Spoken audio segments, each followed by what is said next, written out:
Hello mga ka-action, mga kakamping, no? So ayan, muli naman tayo nagbabalik sa another natin na komentaryo, reaction dito sa ating programang The Action Man, no? So ito, alam naman po natin putok na dahil nga po sa nakapatong na tagwa 111M dito sa mga ka-accuse ni Pastor Apollo Kibuloy. Ito po, may isang one down na. Pero may malaking tanong po ako kasi mga ka-action, mga kakamping, dito sa nahuli ho mga ka-action. At ang tanong ho natin, sino ba ito ang nahuli?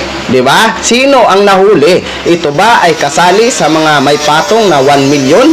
Gaya ng in-announce ni DILG Secretary Abalos. So ito po mga ka-action, panoorin muna natin bago ho tayo magtuloy-tuloy sa ating komentaryo at reaction. Arestado ng Police Regional Office 11 kasama ang Regional Intelligence Division, Special Action Force at Criminal Investigation and Detection Group 11 ang isang kasama sa kaso ng religious group leader na si Apollo Kibuloy nitong Huwebes, July 11. Batay po sa ulat na aresto ang suspect sa Emily Home Subdivision, Davao City, dakong alas 2 ng hapon.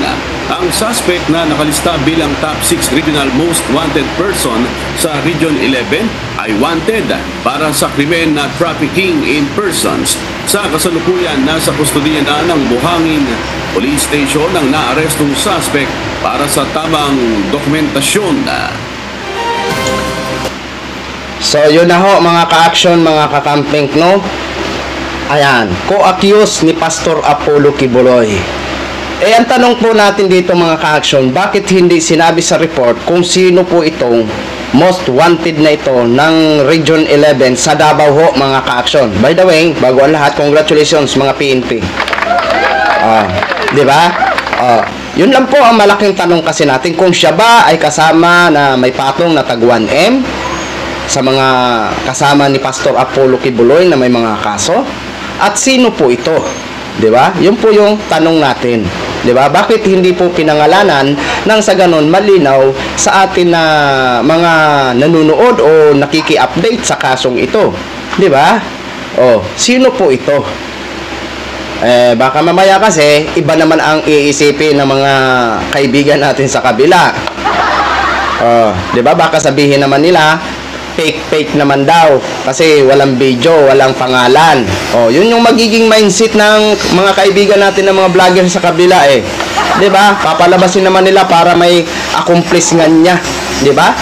Anyway, kapag may patong kasi at lalong-lalong hindi ka high profile, 'di ba, na tao at patungan ka ng 1M, kahit nga kamag-anak mo, isusumbong ka niyan. 'Di ba? Lalo na kung may galit sa'yo. Nako. Sa panahon ngayon, sa paghirap ngayon ng mga tao, nako, talagang pwede mangyari ang sumbungan. 'Di ba? Pwede mangyari ang laglagan. 'Di ba?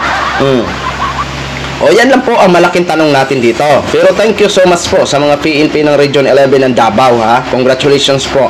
At least may nahuli po kayo. Pero ang tanong lang po namin dito sa balita, kung sino ang babaeng ito. Kung ito ba ay nakasama sa 1M na may patong, 'di ba?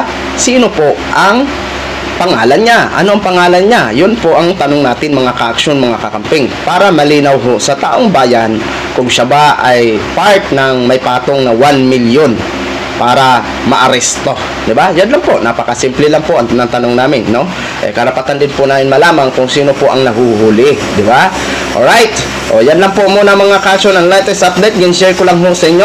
Maraming salamat po sa ating mga viewers Luzon, Visayas at Mindanao all over the world. Ako po ang inyong lingkod, si The Action Man. Have a good day, everyone.